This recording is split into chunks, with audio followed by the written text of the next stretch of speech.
Halo semua, kembali lagi bersama saya Johan di Juno Trading ID. Ya, jadi pada kesempatan video kali ini, seperti biasa, ya kita perhatikan gold itu kemarin yang mengalami penurunan cukup extremely juga ya kalau kita lihat, dan itu mencapai kurang lebih ke level harga 3263 teman-teman, gitu. Ya 3263 atau mungkin untuk ngepasnya itu di 3261 ya kalau nggak salah ya. Pokoknya 3260-an lah gitu ya teman-teman di sini. Nah, 3259 teman-teman untuk lowest pointnya gitu, and then dia naik lagi ya, dari sini naik sampai ke area sekarang itu nih di R1 ya, itu ada di 3363 untuk R1 nya. Nah, untuk CPR ya, CPR level ya, CPR level itu saat ini berada di level harga eh, 3 310 ya, dengan range harga di 3.300 sampai 3.322 gitu. Artinya selama harga berada di atas CPR level, harga itu masih akan coba untuk retest sekali lagi di 3.363 dengan area potensi sell zone itu kurang lebih di 3377 sampai 3402. Ini sell zone yang pertama. Kalau sell zone yang kedua itu kurang lebih, kalau saya sih sebenarnya maunya ngambil di sini gitu. Nah, range-nya ya itu kurang lebih di sini. Ini ada zona juga sebenarnya. Itu ada di level 3445 sampai 3464 gitu teman-teman. Nah, ini adalah zona potensi sell zone yang keduanya gitu. Kemudian untuk saat ini pun sebenarnya dari kemarin kita juga udah bahas ya, kalau memang gold itu ada penurunan rejection for the first time after dia touch dari 3.500, dia going down ke 3260, dan itu the biggest rejection yang ada ya untuk trend saat ini teman-teman gitu. Untuk saat ini pun sebenarnya dia masih kalau kita lihat di daily ya, untuk dailynya ini dailynya ini ya, sellernya itu masih kuat gitu ya. Kalau kita perhatikan sini, nah, sellernya kuat, oke teman-teman. Kemudian ini ada satu candle daily ya, ini kalau dia masih closing juga di bawah 3.400 ya untuk hari ini, artinya memang dia ada potensi untuk melakukan penurunan lagi gitu. Kalau turun sih saya masih lihat itu kurang lebih di sini ya, 3237 ya untuk range-nya, kemudian 10. Nah, ini untuk range dari penurunan daily-nya teman-teman gitu. Dengan catatan dia belum bisa nge-break atau closing di atas 3.400.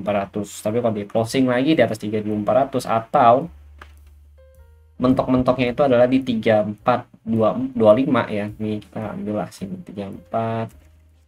Kita buletin aja ya, 3425. Ini dia masih kuat ya untuk turun. Tapi kalau misalkan dia closing di atas 3425 ya, nih kalau kita lihat daily-nya nih ya, dia ada potensi untuk touch lagi di 3.500 teman-teman gitu. Jadi memang what zone kita ya untuk hari ini itu ada di sini ya. Pertama warna biru ini ya, ini what zone. Nah, ini maksimal itu di sini teman-teman. Oke, 3425 gitu. Oke. Ini Watson juga kita ambil dari mana? Dari Fibo retracement ya, di tengah-tengah atau golden ratio teman-teman di sini. Ini kan kita tarik dari sini ke sini ya teman-teman ya gitu. Kemudian untuk open interest data,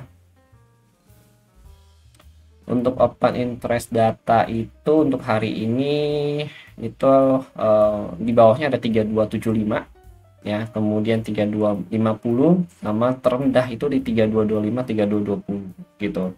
Sedangkan untuk tinggi 3300 ya, kemudian 3324 3330 dan 3350 teman-teman, ini height-nya dia gitu. Oke, ini untuk open interest data. Kalau kalian tanya, Bang, biasnya apa? Sebenarnya kalau untuk hari ini biasanya masih biris. Kenapa? Karena posisi opennya itu di bawah harga open ya, 3275 sama 3250 itu masih cukup besar, bahkan sudah hampir 4 ribuan gitu. Dan ini memang kalau kita bilang biasa masih biris gitu.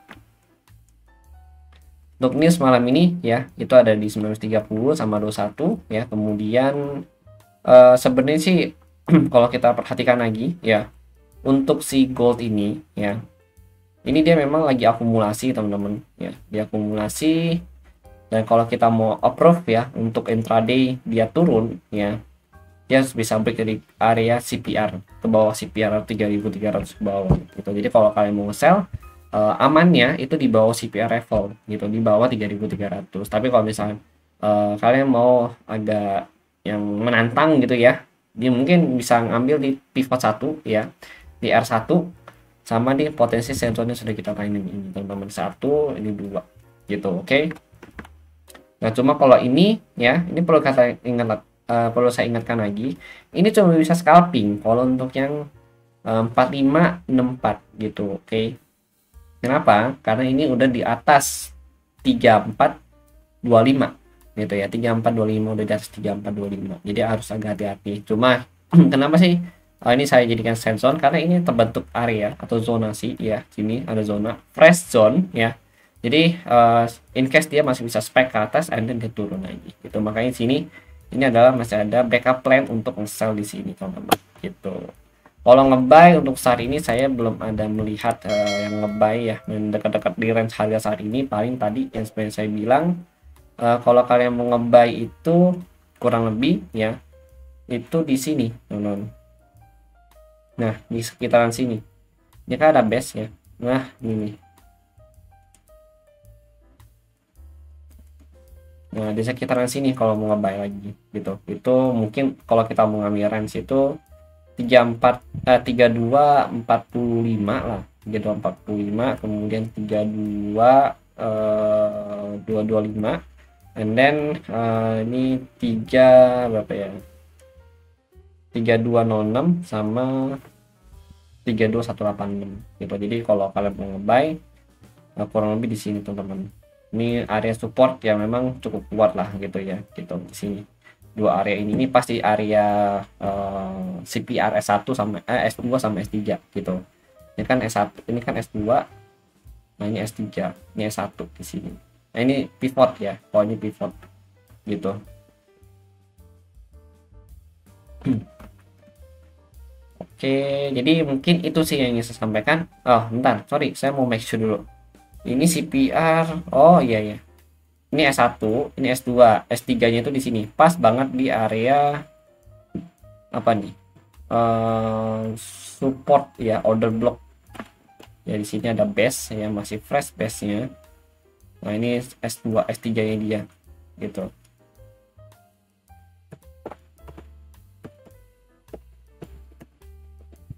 Satu.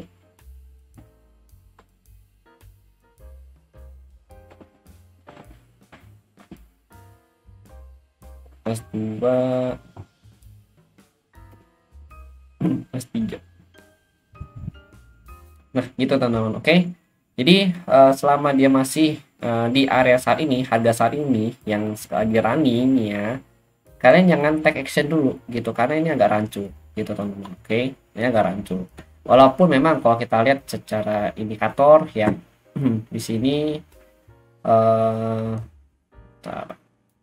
untuk volume ya, ini dia imbang-imbang gitu untuk 4 jam, kemudian 15 menit dia juga imbang, artinya antara buyer ya dengan seller itu masih imbang nih, balance posisinya teman-teman gitu, dia masih balance. Tapi kalau kalian mau lihat untuk indikator indikator itu bentar ya.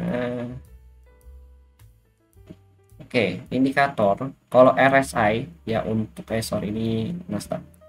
Nah, untuk indikator dia itu untuk 1 jam ya. 1 jamnya ini ketahan di harga 5.000.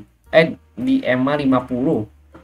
Nah, itu EMA 50 itu di harga kisaran 3340 gitu. Tapi dia si EMA 50 sama 20, yang 20 itu yang merah ya. Ini 20, ini 50. Nah, mereka udah di cross di sini. Artinya memang secara tren memang dikonfirmasi turun kalau dari exponential moving average gitu. Tapi kalau 4 jam ini sudah mulai mengecil, artinya memang secara momentum untuk bullishnya itu sudah mulai melemah gitu. Itu kalau kita lihat dari indikator moving average ya, exponential moving average ya pakainya.